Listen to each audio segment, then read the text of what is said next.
region. Oh, very good. All right. Let me start the screen share with you.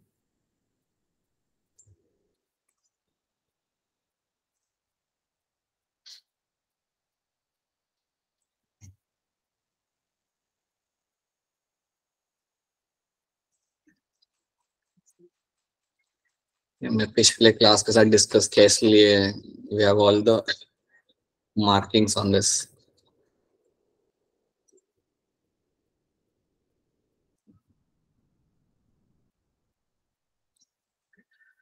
हाँ जी, क्या आपको यहाँ पे सबको स्क्रीन दिख रही है? Yes, sir. Yes, sir. Yes, sir. फिर चलिए इसको देखते हैं। यहाँ पे कुछ क्वेश्चन को हम यहाँ पे समझते हैं। तो पहला क्वेश्चन था मेरे यहाँ पे 31, विच of the following is a wrong statement for columnar epithelium, मतलब कौन सी फॉल्स स्टेटमेंट है इन चारों में से, 5 में से आपके यहाँ पे। तो अगर आप इन स्टेटमेंट्स को पढ़ते हो तो स्टेटमेंट 1, स्टेटमेंट 2, स्टेटमेंट 3, स्टेटमेंट 4 ये सारे के सारे आपके यहाँ पे सही है। It is made up of tall and slender cell, right. Free surface में हैव माइक्रोविलाई, ये बात भी सही है। They are found in the stomach and intestine and help in secretion and absorption, that is also going to be true, right. Ciliated epithelium is mainly present in hollow structure like bronchioles and fallopian tubes and oviduct, ये भी आपका यहाँ पे होगा सही। तो ये चारों के चारों स्टेटमेंट आपके होते हैं यहाँ पे सही। 5वां क्या है? They have apical nuclei, ये बात आपकी यहाँ पे है गलत। They will have the basal nuclei, याद रखना, they will have the basal nuclei, apical nuclei इनके अंदर आपको देखने के लिए आपको नहीं मिलता। They will have the basal nuclei. So option B over here becomes the correct answer, right? ये आपका गलत हो जाता है। 32 तो हमने किया था पिछले क्लास के अंदर ही, हमने ब्लैक एंड व्हाइट पिक्चर से किया था, यहाँ पे कलर पिक्चर आपको मिल गई, राइट। सो बी है मेरे यहाँ पे फाइब्रोब्लास्ट सेल, ए है मेरे यहाँ पे मैक्रोफेजेस। सो ऑप्शन डी मेरा बनता है यहाँ पे as a correct answer. Again a very simple question which I am assuming सबने आंसर किया होगा। देन क्वेश्चन नंबर 33, वरुण वाला question. Which of the following is a correct pairing of a body part and the kind of muscle tissue that moves it, right? तो आपको बताने कि यार इसमें कौन सी, एक्सक्यूज मी, पेयरिंग जो है वो आपकी करेक्ट है। पहला आप यहाँ पे देख लो, bicep of upper arm smooth muscle of fibre, ये तो आपका यहाँ पे हो गया गलत, ये तो गलत पेयरिंग हो गया आपका यहाँ पे। It should be striated muscle. Abdominal wall voluntary smooth muscle, अब यहाँ पे आप देखोगे कि स्मूथ मसल आपकी वॉलेंट्री नहीं होती, वो आपकी इनवॉलेंट्री होती है, तो ये भी बी भी आपका गलत हो गया यहाँ पे, right. Heart wall involuntary unstriated muscle, heart wall involuntary होती है बट आपको स्ट्रेटिएशन वहां पे देखने के लिए मिल जाता है। तो अगर आप यहाँ पे देखेंगे तो ऑप्शन सी आपका यहाँ पे सही बनेगा, iris involuntary smooth muscle is a correct answer, ठीक है। सो आई होप ये क्वेश्चन आपको यहाँ पे समझ आ रहा है। Then you have question number 34, which of the following are the 3 basic component of all types of connective tissue except blood? तो आप इसमें कंफ्यूज हो सकते थे कि यार फाइब्रोब्लास्ट, रेडिकुलर फाइबर, कोलेजन भी तो आ सकता है, बट नहीं। जो कॉमन चीज होती है कोई भी कनेक्टिव टिश्यू की, वो आपकी होती है cell, fibres and ground substance, basically group substance नहीं, ग्राउंड सब्सटेंस आपके यहाँ पे आएगा। So option A over here becomes a correct answer, ठीक है। जरूरी नहीं है कि हर एक कनेक्टिव टिश्यू के अंदर आपको रेडिकुलर फाइबर मिले, तो इसलिए एक जनरली हम कह सकते हैं कि कोई भी फाइबर हो सकता है, सेल्स एंड ग्राउंड सब्सटेंस, ये 3 चीजें बनती है आपके कनेक्टिव टिश्यू की। सो that is my question number 34।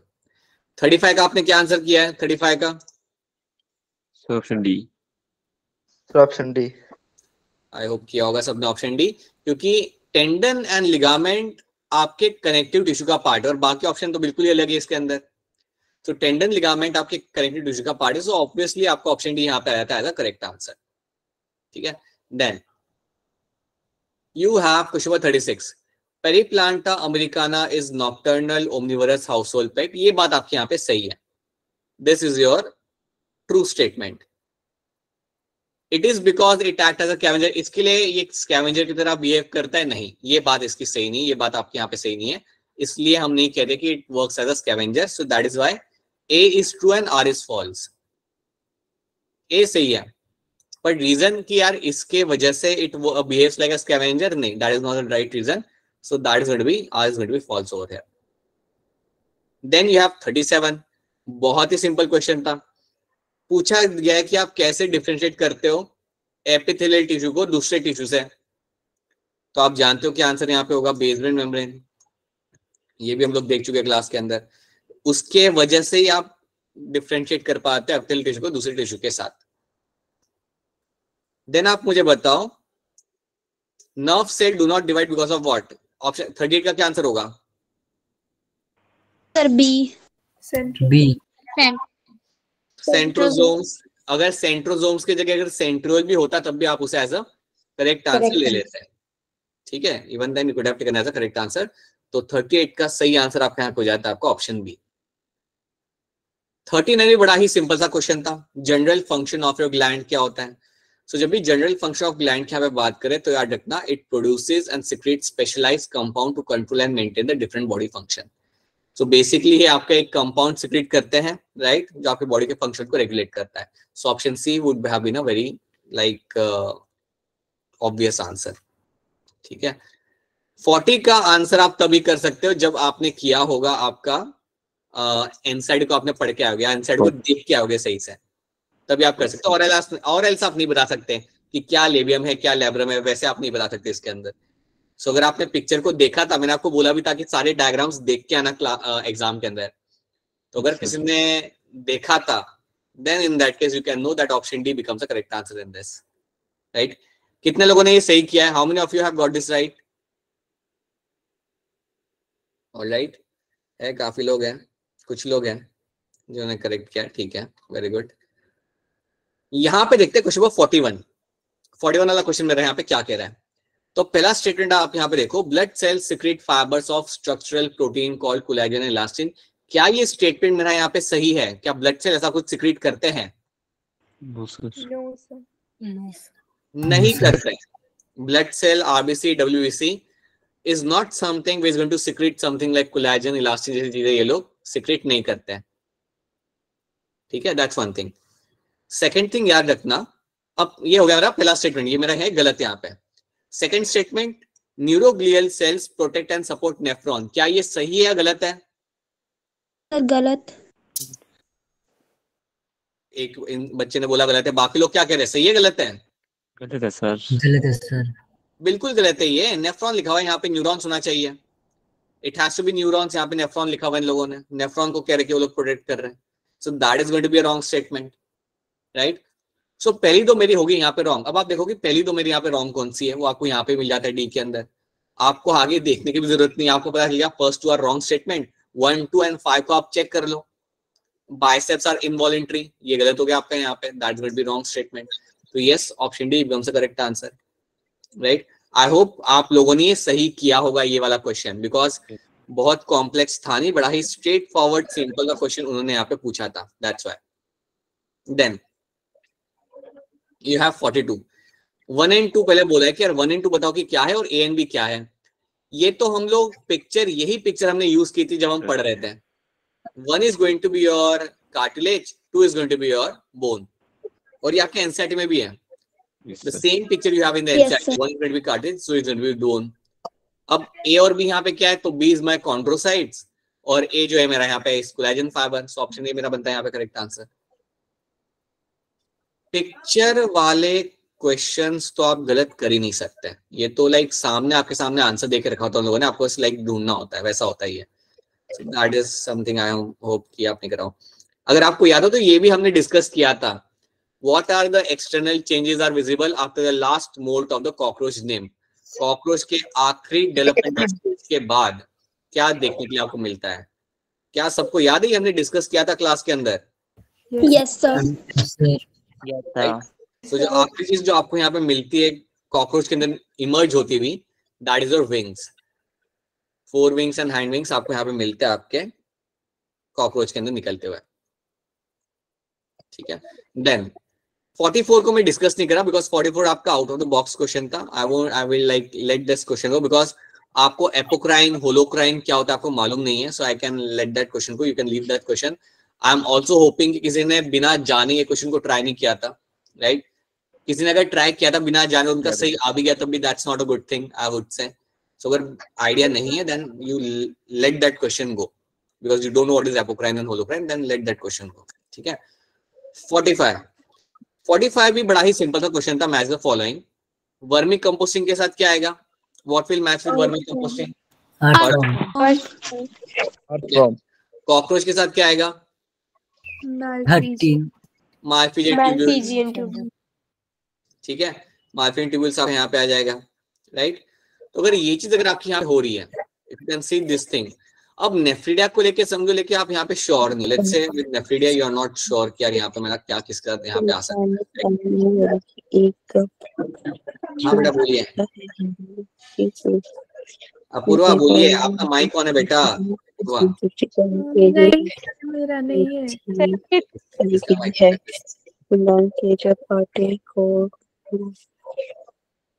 बेटा जिसका माइक ऑन है प्लीज बंद कर लीजिएगा माइक अपना.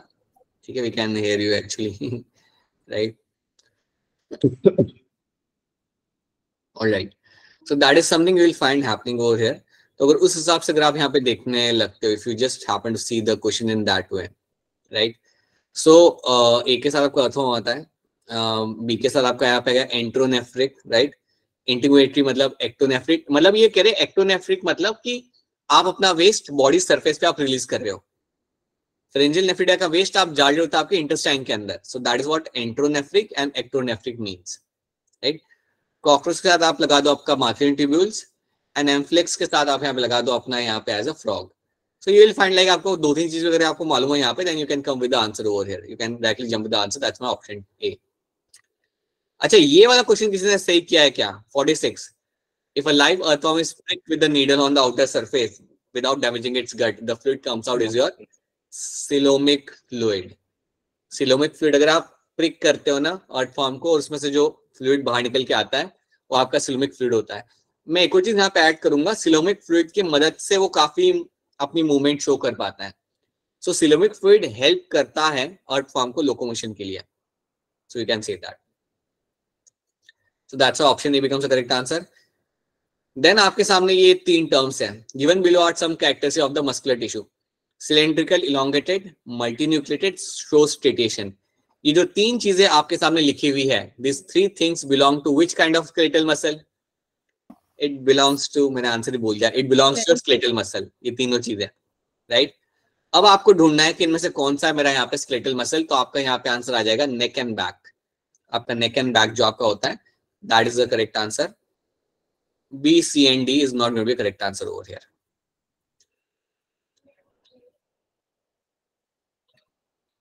Question number 48. ये भी बड़ा ही सिंपल क्वेश्चन था देखा जाए तो. Compound epithelium is made up of more than one layer of cell and has major role in secretion and absorption. क्या ये सही है गलत है? सही है. गलत है सर. सोच लो, सही है गलत है बता दो. सर गलत है. बाकी लड़कियां क्या कह रही हैं? Sir incorrect. बिल्कुल इनकरेक्ट है बेटा, ये बिल्कुल इनकरेक्ट है क्योंकि सिक्रेशन एब्जॉर्प्शन नहीं करता compound epithelium. That is not they are known for. तो सिक्रेशन एब्जॉर्प्शन जब इन्होंने यहाँ पे लिख दिया तब ये गलत हो गया स्टेटमेंट. अब स्टेटमेंट 2 देखो. Compound epithelium covers dry surface of the skin, moist surface of the buccal cavity and the pharynx. ये सही है. ये बात आपकी सही है यहाँ पे. So that is why statement 1 is going to be incorrect and statement 2 is going to be correct over here. तो option B become over here as a correct answer. 49 बड़ा सिंपल क्वेश्चन था बेटा, ये अभी हमने यहाँ पे सॉल्व नहीं करना. साफ दिख रहा है कौन सा एपिथेलियम मेरा कौन सा है. पहला वाला मेरा हो जाता है यहाँ पे स्क्वैमस, दूसरा है मेरा यहाँ पे क्यूबॉइडल, तीसरा है कॉलमनार और चौथा मेरा यहाँ पे स्लिटेड कॉलमनार. ठीक है, तो ये चीज याद रखना. उसके बाद which of the following statement is correct about loose connective tissue? पूछा उन्होंने कि यार कौन सी स्टेटमेंट है, सॉरी करेक्ट है मेरे यहाँ पे in terms of the loose connective tissue. तो इसमें जितनी भी स्टेटमेंट आप कहना है यहाँ पे like areolar tissue, adipose tissue, ये तो आपका सही है. They are a part of my loose connective tissue. Statement 2 भी मेरा यहाँ पे सही है. Loose connective tissue has cells and fibres loosely arranged in the semi fluid ground substance, ये भी सही है. Cell areolar connective tissue connect skin and with the muscle. Excuse me.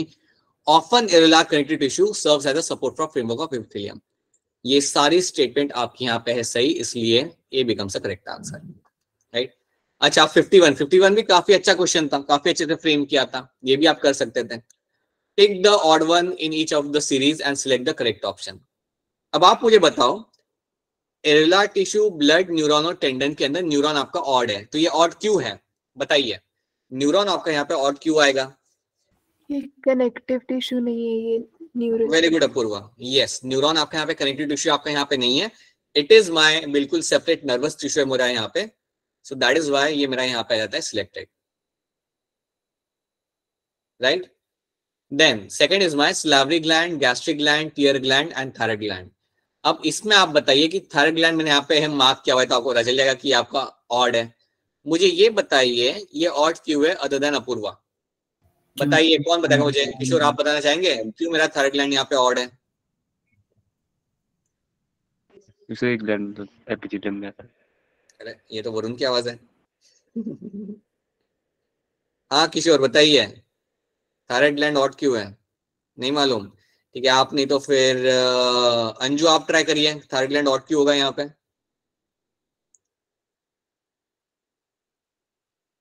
Alright sir, जो थायराइड ग्लैंड है वो endocrine gland है और बाकी जो वो एक्सोक्राइन ग्लैंड है। वेरी गुड, बिल्कुल सही आंसर आपके यहाँ पे। थायराइड ग्लैंड मेरा एंडोक्राइन ग्लैंड है और बाकी सारे के सारे मैंने यहाँ पे एक्सोक्राइन ग्लैंड है। यस दैट्स राइट थिंग, बिल्कुल सही, ठीक है। Then you have a statement 3, adrenal gland, sweat gland, milk gland, oil gland. इसमें एड्रिनल ग्लैंड भी इसलिए ही आपका यहाँ पे ऑड है क्योंकि ये एंडोक्राइन ग्लैंड है और बाकी सारे मेरे एक्सोक्राइन ग्लैंड है, so that is why option D becomes a correct answer, right. Then 52 बड़ा सिंपल है, cardiac muscle of the heart are striated and have a intercalated disc between the fibres. ये बात आपकी सही है, intercalated disc provide quick, powerful and rhythmic contraction to the heart, ये भी सही है। So option 1 statement 1 and statement B आपका यहाँ पे सही हो जाएगा and that is why option B becomes the correct answer. 53 मैंने सॉल्व नहीं करना, बड़ा ही सिंपल क्वेश्चन है, तो हम आगे बढ़ते हैं। Let's see this. चलो अब इसमें बताओ आप लोग मुझे, ए के साथ क्या आएगा? व्हाट विल कम विद ए? 3 ठीक है, राइट। कार्डियक मसल के साथ क्या आ सकता है मेरे यहाँ पे? 1 ठीक है, 1 आ सकता है मेरे यहाँ पे। एडिपोस टिश्यू के साथ क्या आ सकता है? 4 very good, right, 4। And hyaline cartilage के साथ 2 right. Option A over here becomes a correct answer, right. That is why you will find option A over here becomes your correct answer. Oh no, not option A. Option D becomes over here as a correct answer. ठीक है, तो ये बोलिए बेटा,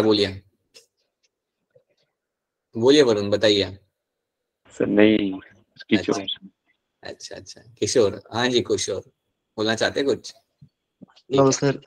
smooth muscles are involuntary fusiform non striated, ये तो question हम पहले भी कर चुके थे क्लास के अंदर, राइट। कार्डियक मसल को लेके कौन सी स्टेटमेंट्स आपके यहाँ पे सही है?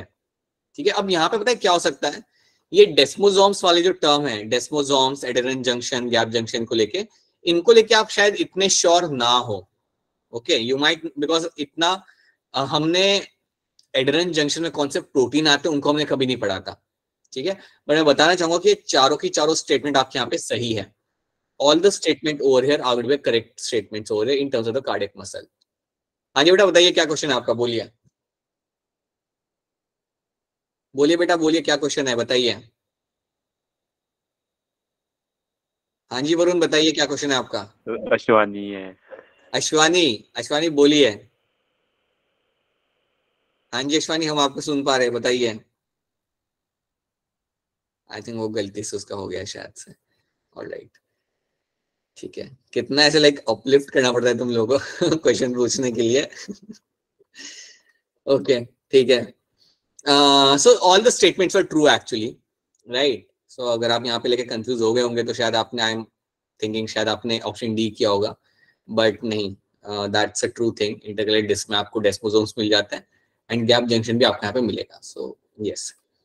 Then which of the following statement about cell junction is false? इन्होंने बोला कि सेल जंक्शन जिसमें आपके तीनों चीजें आती है, गैप जंक्शन, एडेरेंट और टाइट जंक्शन, इनको लेके कौन सी स्टेटमेंट आपके यहाँ पे है फॉल्स? तो पहला स्टेटमेंट मैं बताता हूँ आपको यहाँ पे, all the cells of the epithelium are held together with a little intercellular material. बिल्कुल आपके जितने भी एपिथेलियल सेल होते हैं वो सारे एक दूसरे से जुड़े हुए होते हैं और बीच में स्पेस काफी आपको कम मिलती है वहां पे। So that's a true statement. Statement B, in most all animal tissues specialized junction provide a structural and functional link between the individual cell। yes, आपको structural और functional link आपको मिलता है individual cells के बीच में। तो स्टेटमेंट 2 भी आपका यहाँ पे सही है। और अगर आप स्टेटमेंट 3, 4 और 5 देखेंगे तो ये तो हम काफी क्लियरली पढ़ चुके हैं। Tight junction helps to stop the substance from leaking, सही बात है। Adherens junction provide cementing to keep neighbouring cell together, ये भी सही है। और गैप जंक्शन आप जानते हो, provide a cytoplasmic channel between the cell for the passage of ions, ये भी सही है। सो कोई भी स्टेटमेंट आपका यहाँ पे गलत नहीं है, तो ये बात याद रखना। और जो भी हम पेपर डिस्कस कर रहे हैं तो उसको आप समझे ध्यान से, क्योंकि अगला जो आपका टेस्ट होगा उसमें भी आपका सिलेबस यही है। एक्सक्यूज मी, उसमें भी आपका जो चैप्टर आ रहा है वो यही चैप्टर आने वाला है। सो प्लीज मेक श्योर कि आपको ये याद रहे। अच्छा, 58 भी काफी इंटरेस्टिंग क्वेश्चन है आपका यहाँ पे। पूछा है कौन सी स्टेटमेंट आपकी यहाँ पे है गलत। Neuroglia makeup more than 1/2 the volume of neural tissue in the body, ये बात सही है आपकी।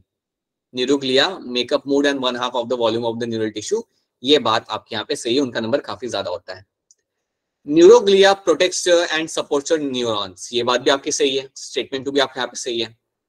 स्टेटमेंट 3 हम यहाँ पे देखते हैं, when a neuron is suitably stimulated an electrical disturbance is generated which swiftly travels along the systole। अब ये स्टेटमेंट आपका है गलत। मुझे आप लोग बताइए कि ये स्टेटमेंट गलत क्यों है, बताइए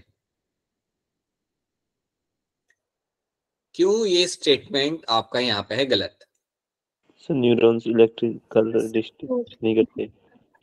नहीं, इलेक्ट्रिकल डिस्टर्बेंस या इलेक्ट्रिकल सिग्नल तो वो पास करते हैं, वो तो सही है उनकी बात, बट क्या यहाँ पे गलत लग रहा है आपको? बाकी बच्चे भी सोचिए, बताइए, आपने भी तो टेस्ट दिया, बताइए क्या ये गलत हो सकता है। सर सिस्टॉल की जगह न्यूरोग्लियल सेल। नहीं, सिस्टॉल के आपका यहाँ पे आएगा एक्सॉन। आपका जब इलेक्ट्रिकल इंपल्स यहाँ पे जनरेट होता है तो इलेक्ट्रिकल इंपल्स जो आपका पास हो रहा होता है ना, वो बेसिकली आपके एक्सॉन से पास हो रहा होता है। तो सिस्टॉल की जगह आपका यहाँ पे आएगा एक्सॉन, आपका यहाँ पे आना चाहिए। It travels to the axon. आपका इलेक्ट्रिकल डिस्टर्बेंस या इलेक्ट्रिकल सिग्नल जब आपका पास होगा, it will pass through a axon, not through a cyton. तो that was a wrong thing over here, that was a wrong thing over here, so that's why it becomes a wrong statement, right.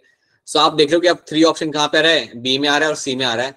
आप जानते हो कि second statement तो मेरा यहाँ पे सही है, तो आप डायरेक्टली आंसर पे आ जाओ, डायरेक्टली आप आ जाओ आंसर पे। क्या है? हाँ जी, मेरा सही आंसर तो मेरा यहाँ पे रहेगा ऑप्शन सी, राइट। बाकी सारे स्टेटमेंट आपके यहाँ पे हो जाते हैं सही। 59, which of the following statement is false about the glands?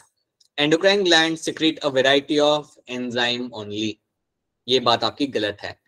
Endocrine gland आपके हार्मोन सिक्रीट करता है, एंजाइम सिक्रीट नहीं करता, right. And then you have question number 60, match the following है, इसमें ज्यादा कुछ बताने की जरूरत नहीं है। गॉबलेट सेल के साथ आपका आएगा यूसिलर ग्लैंड, एडिपोज के साथ आपका आएगा यहाँ पे लूज कनेक्टिव टिश्यू, सलाइवरी के साथ यहाँ पे आपका आ जाएगा multicellular and ligaments dense connective. So या option A will be the right answer, ठीक है। तो आप में से अब मुझे बताइए कितने लोगों ने टेस्ट देने के बाद चेक किया और उन्हें रियलाइज हुआ कि उन्होंने लाइक 20-25 क्वेश्चन सही किए बायो के अंदर, 25 के ऊपर सही किए बायो के अंदर, anyone? Alright, okay, so we have कुछ बच्चे who have done that, ठीक है। Apoorva very good, Puneet and 13 more people, nice, very good, बढ़िया। अच्छा, जिन लोगों ने टेस्ट नहीं दिया था ना किसी रीजन से कि फोन अवेलेबल नहीं था फॉर सम रीजन, अश्वानी क्या कह रहे हैं? अश्वानी कह रहे हैं सर वो बेटा वो WHO नॉट वो, WOH, वो तब फोन हैंग हो गया तभी हुआ। ओके ठीक है, गॉट इट, ऑलराइट। तो सुनो मेरी बात ध्यान से, जिन्होंने टेस्ट नहीं दिया प्लीज मेक श्योर कि पेपर सॉल्व कर ले, केमिस्ट्री फिजिक्स बायो तीनों सॉल्व कर ले अपना टाइम निकाल के हेक्टिक शेड्यूल में से। I know you are all occupied in some kind of work, plus please कर लीजिएगा वो, ठीक है, ताकि आपको एक रफ आइडिया लग जाए कि यार पेपर कैसा था, किस लेवल का था, या हो पा रहा नहीं हो पा रहा, ठीक है। Alright then, so now let me just go back and let's come back to the topic जो हमें पढ़ना है आज। सो ये था आपका पेपर डिस्कशन एंड अब हम स्टार्ट करते हैं हमारे टॉपिक के साथ। जो आपका होगा your cell the unit of life. तो इस चैप्टर से हमने हमारी स्टोरी करनी है स्टार्ट। चैप्टर है हमारा आज का cell the unit of life, और आज के क्लास में हम लोग हिस्ट्री जानेंगे इस चैप्टर की। So we try to know the history of this cell. Cell की जो हिस्ट्री होती है उसको हम थोड़ा बहुत देखेंगे, उनके कुछ नाम होते हैं उनको हम याद करेंगे। That's the only thing we do, right. अब चैप्टर स्टार्ट करने के लिए सबसे पहला क्वेश्चन मेरे पास आपका ये है कि क्या सेल्स को हम बॉडी के बाहर ग्रो कर सकते हैं? बताइए। Yes sir. Yes sir. Confidence के साथ। सैटरडे को आप यही करते हैं शायद से शाम को, इसलिए क्लास नहीं लगाते आप लोग। सैटरडे को काफी लोगों ने छुट्टी लगाई थी, as if all of you have gone to Dharamshala to watch match. ऐसे सब लोग एब्सेंट हैं। ऑलराइट, ठीक है। So any reason of you people being absent on Saturday? Reason कुछ है क्या किसी का collective? Nothing, no reason. Anyone has कोई रीजन होगा? नथिंग, बस ऐसे ही। ऑलराइट, ठीक है। So yes, you can grow the cells outside the cell. You can outside the body, you can actually grow the cells very easily, right? इसको हम कहते हैं सेल कल्चर। इसको हम जनरली कहते हैं एज अ सेल कल्चर।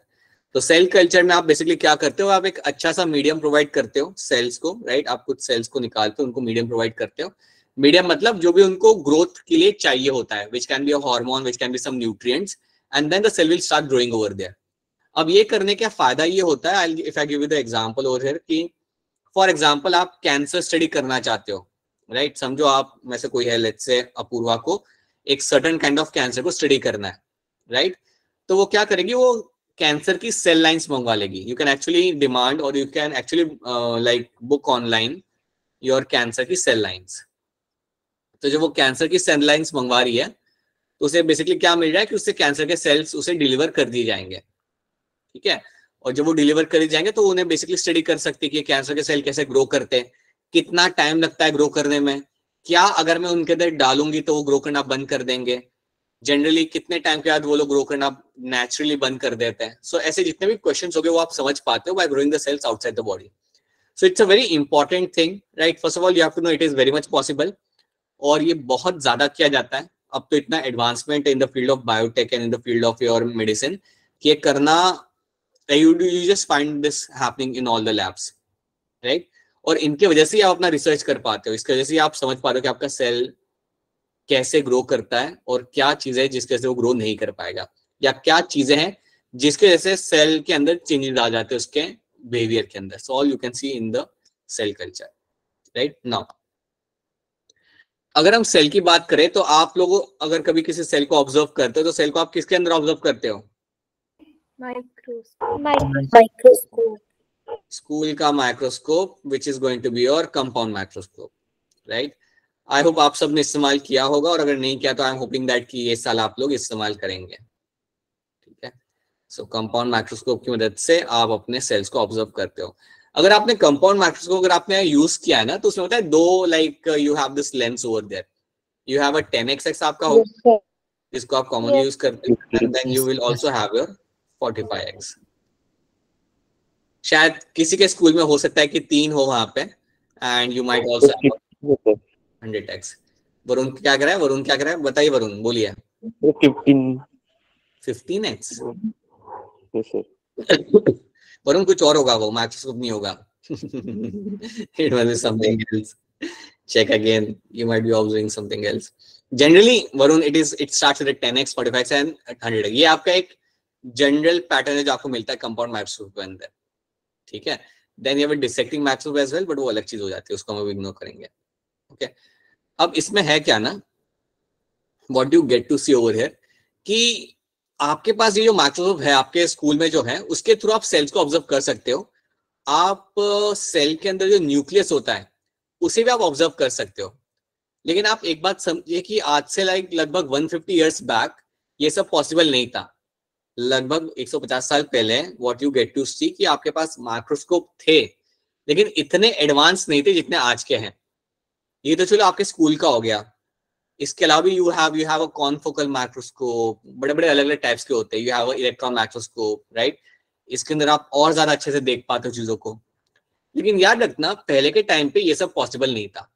पहले के टाइम पे आपके पास एडवांस माइक्रोस्कोपी नहीं थी। सो जो आपके पास था उससे आप करते थे ऑब्जर्व, और उससे आप आइडिया लगाते थे कि क्या है क्या नहीं है, ठीक है।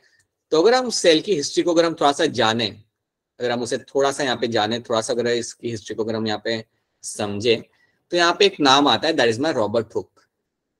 रॉबर्ट हुक जो हमारे थे, इन्होंने सबसे पहले सेल को ऑब्जर्व किया। So he was the first person to observe the cell, right. तो बेसिकली एक प्लांट होता है वहां पे, स्पेनिश ओक। स्पेनिश ओक का जो प्लांट था उसके बार्क को निकाला। तो ये काम किया था रॉबर्ट हुक ने, उसके बार्क को निकाला उन्होंने। बार्क को निकालने के बाद उन्होंने छोटे छोटे टुकड़ों में उसे कट करा, स्लाइसेस उसके करें। सो बार्क को निकाला and then using a knife he made some small slices. तो उसके उन्होंने स्मॉल स्मॉल स्लाइसेस निकाले, राइट।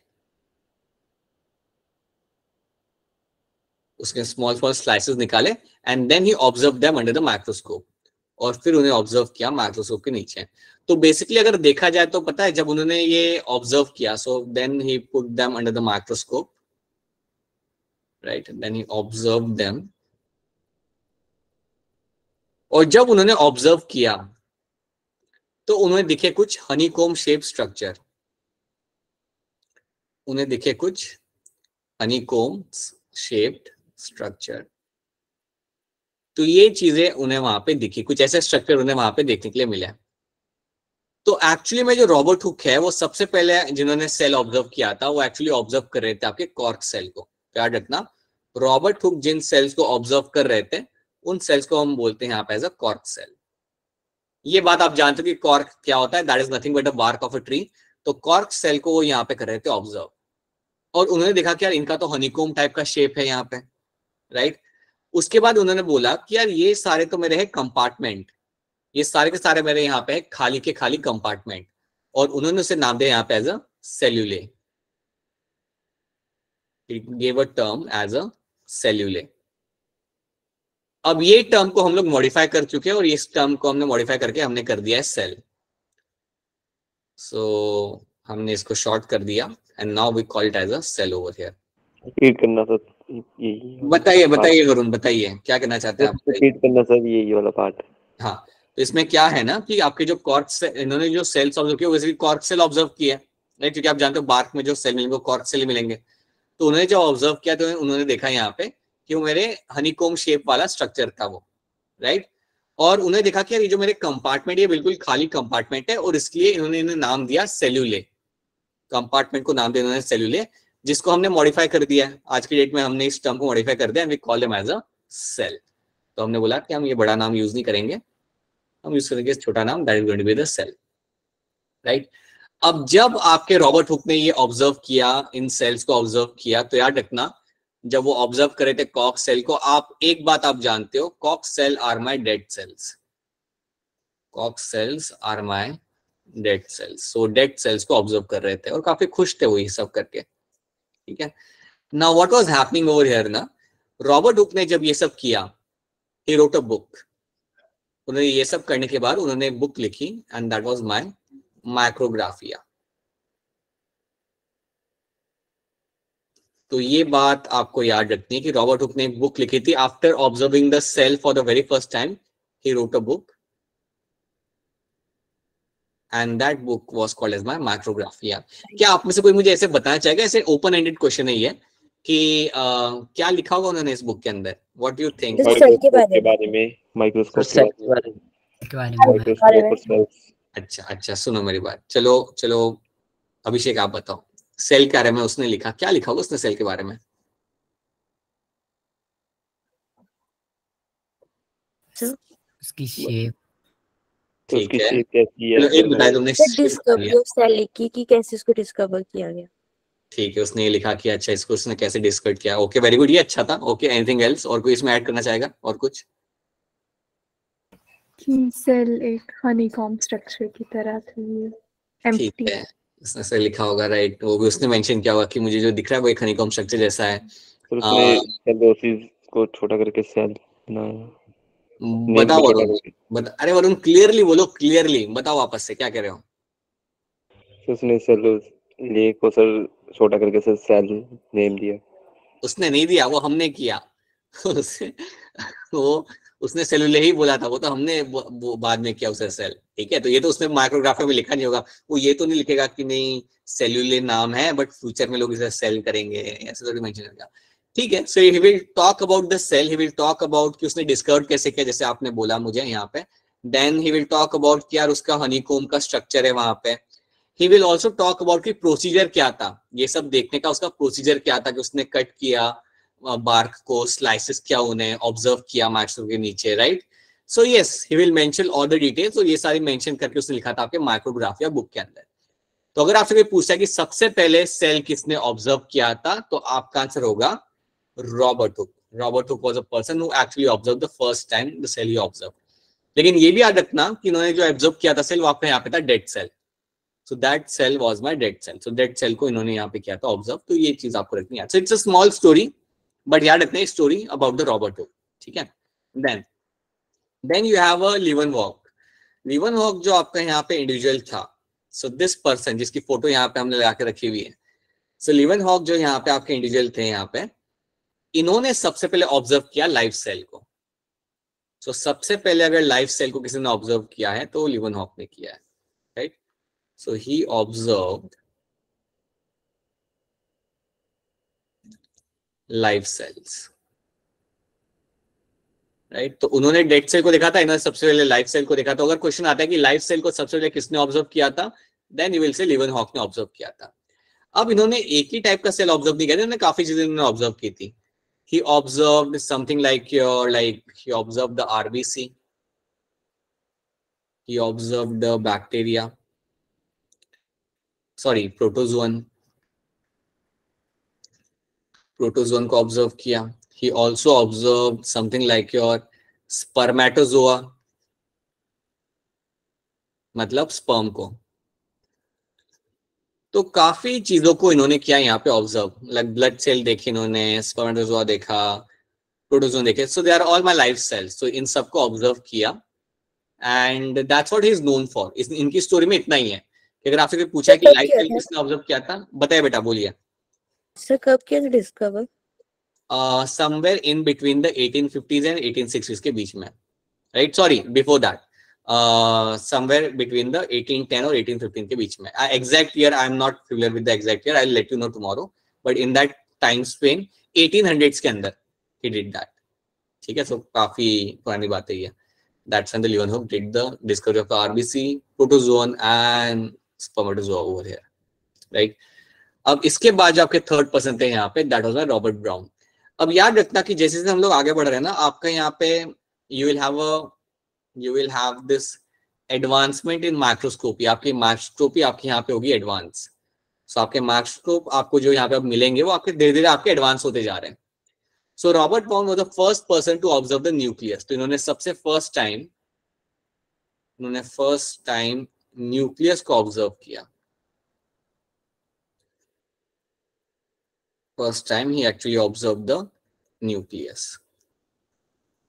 सो ये बात आपने रखना है यहाँ पे याद कि न्यूक्लियस को सबसे पहले ऑब्जर्व करने वाले जो हमारे पर्सन थे यहाँ पे, that was my Robert brown,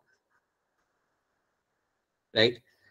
अब रॉबर्ट ब्राउन जो यहाँ पे आपके जो पर्सन थे यहाँ पे, जो न्यूक्लियस को ऑब्जर्व किया, तो इन्होंने कौन सा प्लांट देखा होगा? इन्होंने ऑब्जर्व किया था आपका ऑर्किड प्लांट।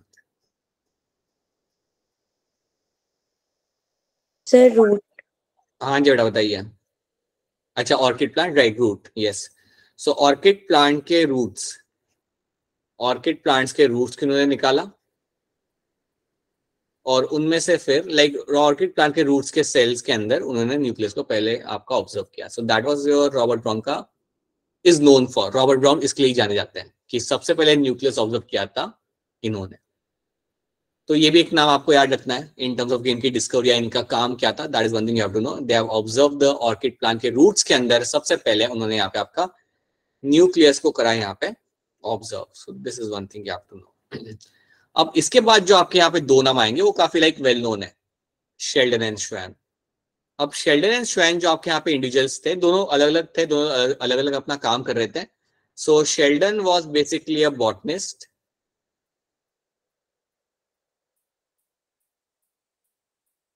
राइट, और श्वान जो आप कहते हैं यहाँ पे, ही वाज अ जूलॉजिस्ट। दोनों में फर्क आई होप आप सबको मालूम होगा कि जूलॉजिस्ट जो आपका होता है वो एनिमल्स पे स्टडी करता है, और बॉटनिस्ट जो होता है आपका यहाँ पे वो it will study the plants, right. ज्यादा इजी क्या लगता है आपको इन दोनों में से, बॉटनिस्ट बनना है जूलॉजिस्ट बनना? zoologist zoologist why zoologist? People who are saying zoologist, why zoologist? क्यों आसान है वो? इंटरेस्टिंग है। इंटरेस्टिंग है, हाँ ये हो सकता है वो, ठीक है।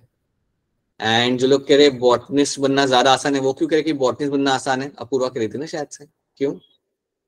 नहीं सर, मैं नहीं कह रही थी। ठीक है, ऑलराइट, जो भी कह रहे थे। Okay, so you have these two people who are doing their job in their like field, अपना वो लोग काम कर रहे थे। अब श्वान ने क्या देखा ना, श्वान ने ये ऑब्जर्व किया दैट कि जो सेल्स होते हैं, जो एनिमल सेल होते हैं, राइट, उनमें सेल वॉल नहीं होती। So he said that animal cell has no cell wall, right. उसने बोला कि एनिमल सेल में सेल वॉल नहीं होती, और उसके अलावा सारे फीचर्स प्लांट सेल के साथ मैच करते हैं। उसके अलावा सारे फीचर्स जो है आपके यहाँ पे प्लांट सेल के साथ मैच करते हैं। सो दे एक्चुअली केम टुगेदर। उन्होंने ये ऑब्जर्व किया कि आपके प्लांट और एनिमल सेल के अंदर सारे के सारे फीचर सेम है, कुछ चीजों को अगर आप हटा दो तो you have the cell membrane, you have the RER, you have the Golgi apparatus, vacuole, सब कुछ आपको यहाँ पे मिलेगा except your cell wall. Cell wall के अलावा मेजॉरिटी ऑफ द चीजें आपको जहाँ पे मिली आपके यहाँ पे सेम है। And on the basis of that, Sheldon and Swan came together and gave us something known as your cell theory. तो इन्होंने साथ में मिलके हमें दी हमारी यहाँ पे सेल थ्योरी। अब याद रखना, जब शेल्डन एंड स्वान ने मिलके हमें यहाँ पे सेल थ्योरी दी in the year of 1839, so in the year of 1839 के ईयर के अंदर इन्होंने हमें दिया यहाँ पे आपका cell theory. So they actually gave us the cell theory. Now let me tell you one thing about the cell theory. जब इन्होंने अपना सेल थ्योरी लिखा, अब सेल थ्योरी बेसिकली है क्या ना, ये एक लिटरेचर है। So cell theory was basically literature जिसके बारे में इनके पास जितनी भी इंफॉर्मेशन थी सेल को लेके वो सब इन्होंने यहाँ पे रखी थी, वो सारी इंफॉर्मेशन इन्होंने यहाँ पे शेयर की थी। तो सेल थ्योरी याद रखना, that was given in the year of 1839। और जब ये सेल थ्योरी आगे आई थी, जब ये रखी गई थी, तो इसमें काफी इंफॉर्मेशन थी सेल को लेके कि यार सेल ऐसा होता है, it's a structural and functional unit of the animal and the plants, all organisms are made up of cell। तो ये सारी चीजें उन्होंने मेंशन की थी। बट एक चीज वहां पे मेंशन नहीं की गई थी, वो ये थी कि सेल आपके बनते किसमें से। आपके जो सेल होते हैं वो बेसिकली आपके आ कहां से रहे, इस चीज को लेके अभी भी लोग क्लियर नहीं थे। So many of them have no clue कि आपके सेल बन कहां से रहे या आ कहां से रहे। ये पता चल गया था कि सेल क्या है, ये पता चल गया था कि यार सेल का फंक्शन क्या होता है, क्यों वो इंपॉर्टेंट है, but they were not clear कि यार मेरा सेल आ कहां से रहा है, where it is actually coming from, right. तो वो चीज सेल थ्योरी के अंदर मेंशन नहीं की गई थी, right. So let's see some of the point of the cell theory. All organisms are made up of one or more cells and their product, right, that's one thing. Cells are structural and functional unit of the organisms, ये क्या आपका यहाँ पे हो गया। All cells are basically alike in the chemistry and the physiology. सारे cells आपके alike होते हैं in the terms of the chemistry and physiology. Activities of all organisms are sum of the total of activities and interaction of the constituent cell. बिल्कुल जो भी आपके animal की activity होती है, it is basically a total of all the activities done by the cells. तो ये सारी चीजें mention की थी उन्होंने सेल थ्योरी के अंदर, राइट। लेकिन वो ये mention नहीं कर पा रहे थे कि सेल बन कहां से रहा है। So इसको लेके वो लोग क्लियर नहीं थे, और ये चीज आपको क्लियर करके दी थी आपके रुडोल्फ वर्च्यॉय ने। रुडोल्फ वर्च्यॉय जो थे आपके यहाँ पे, इन्होंने बेसिकली आपको बताया, he was the one who actually told you that cells come from the pre existing cells. आपके जो सेल्स होते हैं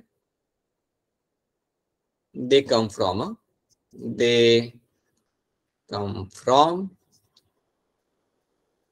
pre existing cell,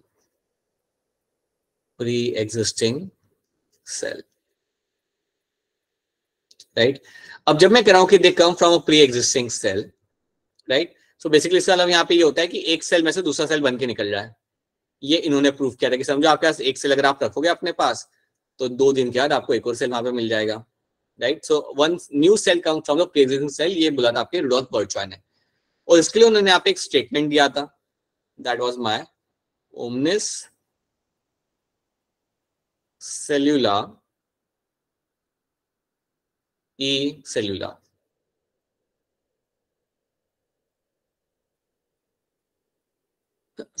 So that was something given by ये उन्होंने अपनी ग्रीक लैंग्वेज में यहाँ पे आपका एक स्टेटमेंट लिखा था यहाँ पे। अच्छा, एक और चीज बताना चाहूंगा कि पहले के टाइम पे जो भी ये लोग स्टेटमेंट्स या बुक्स लिखा करते थे, इधर इट वाज इन लैटिन या फिर वो आपकी ग्रीक लैंग्वेज में लिखा जाती थी। अब जैसे हम लोग यहाँ पे इंग्लिश में लिखते हैं वैसा इंग्लिश वो लोग यूज नहीं करते थे। So many of the literature were written in the Latin में लिखते थे वो लोग या फिर ग्रीक में लिखते थे वो लोग, right. So omnis cellula e cellula is something which he gave. अब ये स्टेटमेंट का मतलब यही होता है जो मैंने यहाँ पे लिखा, cells arises from a pre existing cell, new cell come from the pre existing cell. तो ये आपके रुडोल्फ बर्जमैन ने यहाँ पे लिखा था। फोटो भी यहाँ पे लगा के रख दिए मैंने आपके सामने ताकि आपको याद रहे कि रुडोल्फ बर्जमैन कौन थे।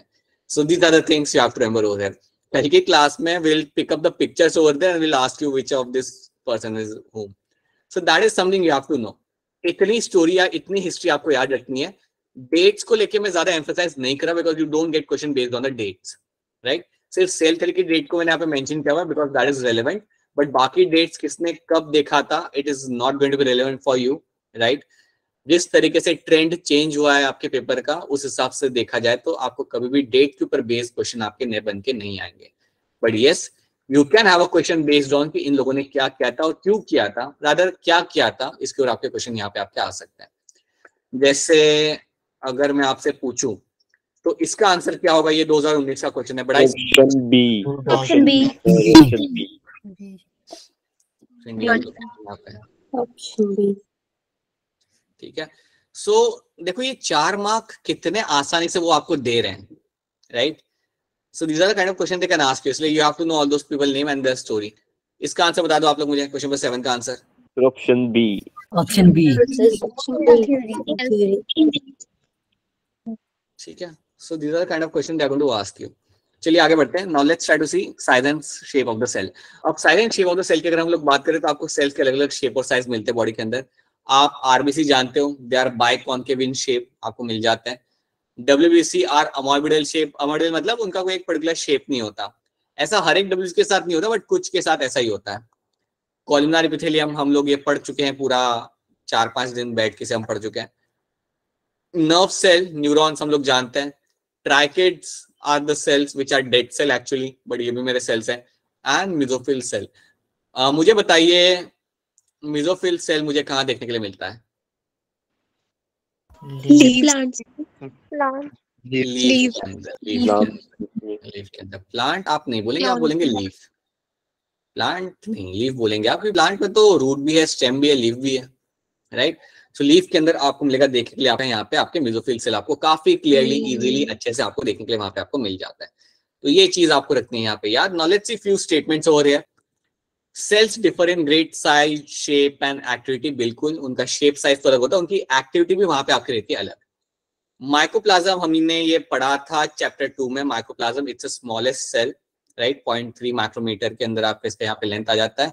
While bacteria could be around 3 to 5 micrometre, इसका यहाँ पे आपका लेंथ होगा। Then you have a largest cell, largest isolated cell अगर देखा जाए it's egg of the ostrich. ये आपका सबसे लार्जेस्ट सिंगल सेल आपका होता है egg of the ostrich, right. Then they have talk about the human RBC के बारे में बात किया हुआ यहाँ पे। याद रखना nerve cells are the longest cells, ये स्टेटमेंट में आएगा क्वेश्चन के अंदर।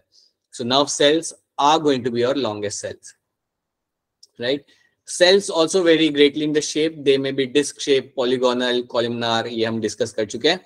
तो आपको अलग अलग टाइप के शेप आपके यहाँ पे मिल सकते हैं। तो ये जो आपके सामने स्लाइड है, इस स्लाइड में से आप कुछ चीजों का ध्यान रखना, जैसे mycoplasma is the smallest cell, ये याद रख लेना। आपका ऑस्ट्रिच का egg is the largest cell and neurons जो आपके होते हैं they are going to be the longest cell. ये भूलना मत, अगर स्टेटमेंट में कभी ये आ जाता है देन प्लीज याद रखना कि आपको उसके अंदर फिर क्या आंसर करना है। So that is something we have done. इतनी चीज आपको यहाँ पे रखनी है याद।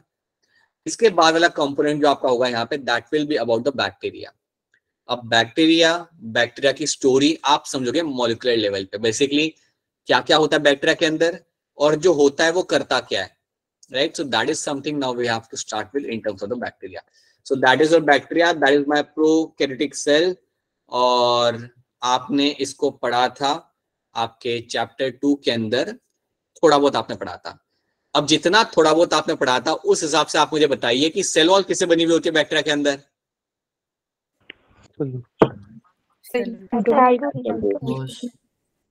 सेलुलोज कह रहे हैं. Polypeptide.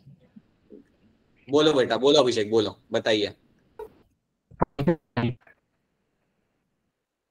अभिषेक आवाज कर दी आपकी. और कोई बताए मुझे आंसर? और हाँ जी, बोलिए. Acid. It is your peptidoglycans. Peptidoglycans. कुछ याद आ रहा है आपको? ये टर्म हमने पढ़ा था. Yes, sir. Yes. Yes, थोड़ा sir. याद करो, थोड़ा सा याद करो, ट्राई करो. Peptidoglycans are the one which are seen in the cell wall. या cell wall is made up of peptidoglycan. अगर आपको याद हो ना थोड़ा सा, अगर आप याद करो, so we have also done something like कि आपका cell wall में दो component आपको मिलते हैं. You have something like your N-acetyl glucosamine and N-acetyl numeric acid. N-acetyl बहुत Numeric. बढ़िया, राइट, बिल्कुल सही, वेरी गुड. सो यस, अगर आपको याद है बहुत अच्छी बात है. सो we'll have N-acetyl glucosamine हमने देखा था एंड N-acetyl muramic acid. तो ये सब याद रखिएगा बिकॉज अगेन ये सब चीजें आपके यहाँ पे आएंगी. Muramic acid. Alright, that's one thing. अच्छा मुझे ये बताइए, आपको जो बैक्टीरिया होता है, सो यहाँ यू बैक्टीरिया, ये आर्की बैक्टीरिया, ठीक है? आर्की बैक्टीरिया और यू बैक्टीरिया के अंदर क्या फर्क होता है? Cell wall and Cell cell wall. membrane. Cell wall and Very good. chromosome. Cell wall and right, very good. Cell wall and cell membrane में आपको यहाँ पे आपको फर्क मिल जाएगा. मुझे बताइए सेल मेम्ब्रेन के अंदर आपको क्या फर्क मिलेगा?